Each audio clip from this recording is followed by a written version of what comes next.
Hi everybody, it's Travis from Long Words on Song Words. I have now changed the name of this channel to just sort of reflect a bit of a rebrand on my part, Just thought I'd try something different. I do actually intend to use this channel a bit more often now because some really good releases have come out recently that have kind of excited me more than music generally has lately, so I'm really looking forward to sharing my thoughts and opinions on these releases with you.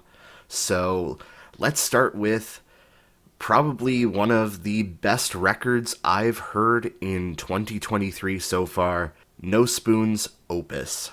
I'm laser focused with no target, shooting blindly in the dark. So, Opus by Nospun.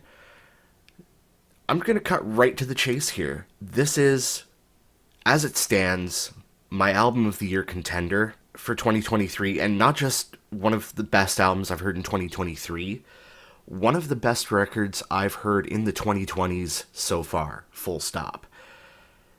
I can't picture another band coming along and knocking this off that perch.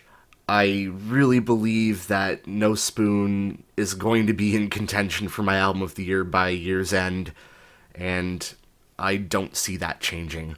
This is probably the strongest I've felt about any album since the first time I heard Contortionist's Language. When I first heard that album and this album, my initial thought when the closing strains of the final song ended were, this is a record I'm probably going to be listening to for the rest of my life.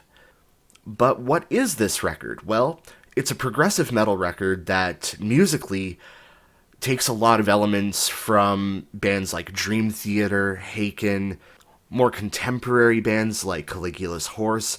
There's even maybe a little bit of Periphery, even maybe a tiny bit of the Contortionist in there, which, probably explains that feeling I mentioned about Language.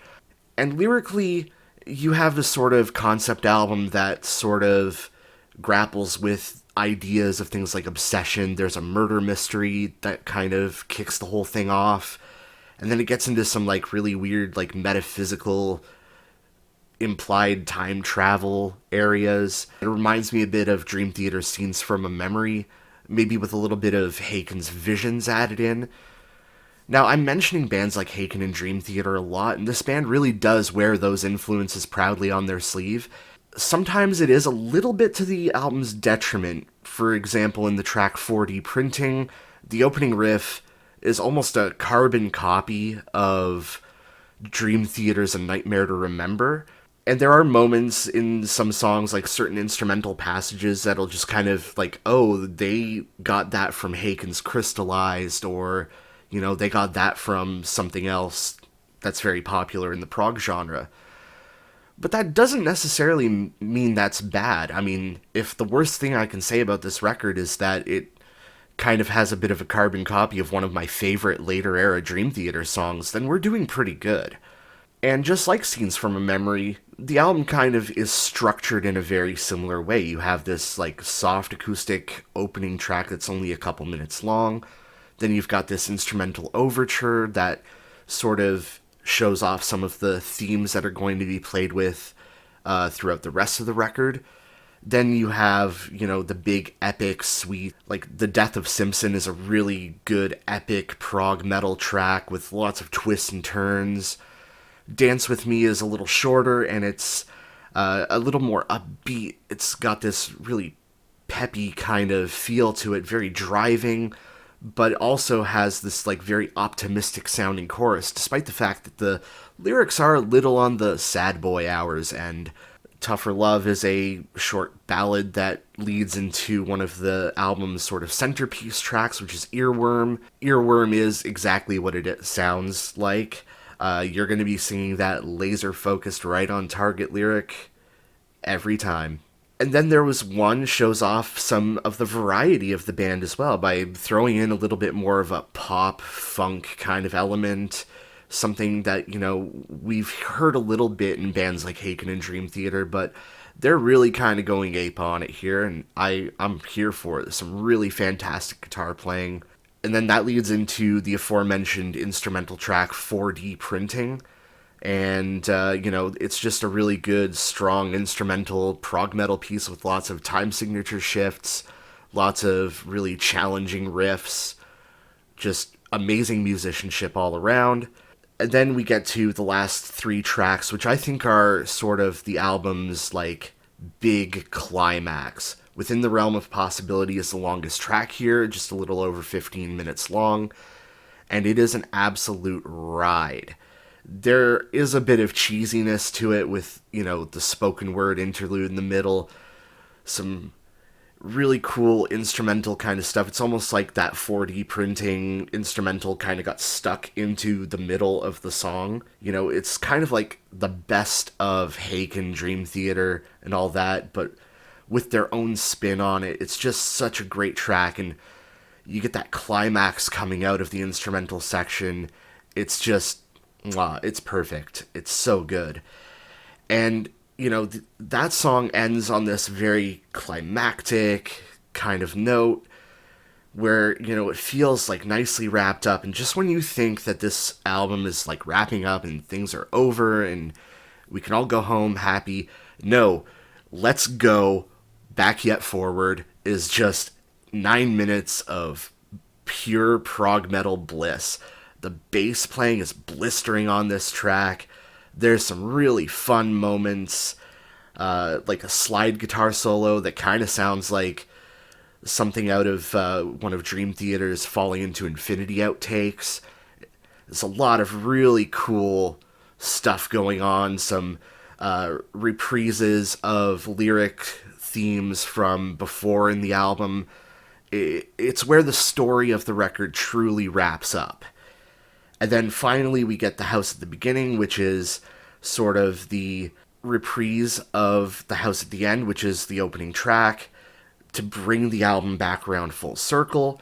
And it's this big triumphant ending to the record, exactly how a prog metal album like this should end. It should have a big lifting climax that, really drives home both the musical and lyrical concepts, and this band has managed to do that perfectly with this.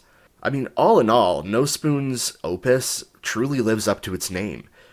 It is a little derivative of some of the biggest hitters in prog metal, but that's not necessarily a bad thing.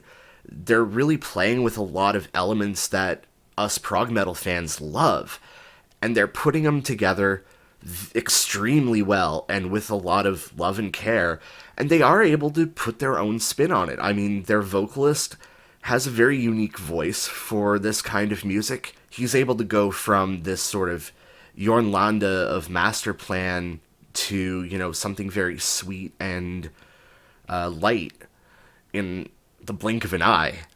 So, I mean, he's just an incredible singer. All the musicians on this are just top-notch. So this is the band's debut album, and it's not really gotten a lot of traction yet. There's been a few really good reviews for it. It's kind of seen some love from the Prog Report, Progressive Archives, and all that.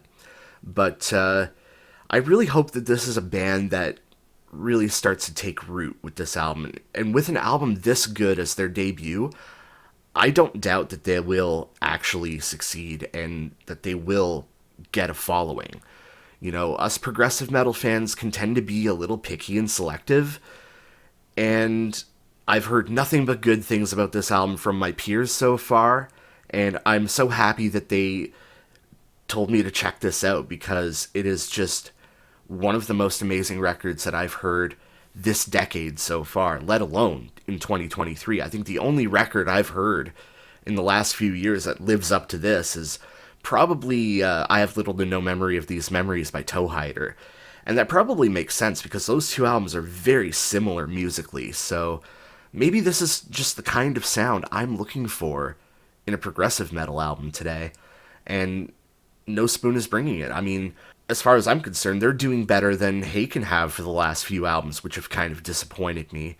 and they're definitely doing better material than what Dream Theater has been putting out for the last couple albums. So I'm really rooting for these guys. Nospun, the sky's the limit with you guys, and I really hope that you guys are able to bring more music out in the future, because I think you guys have just earned a lifelong fan with me and with a whole bunch of other people in the prog community. So I'm going to keep spinning this record. Maybe I'll go listen to it now. That sounds like a wonderful plan. Anyway, long words on song words out.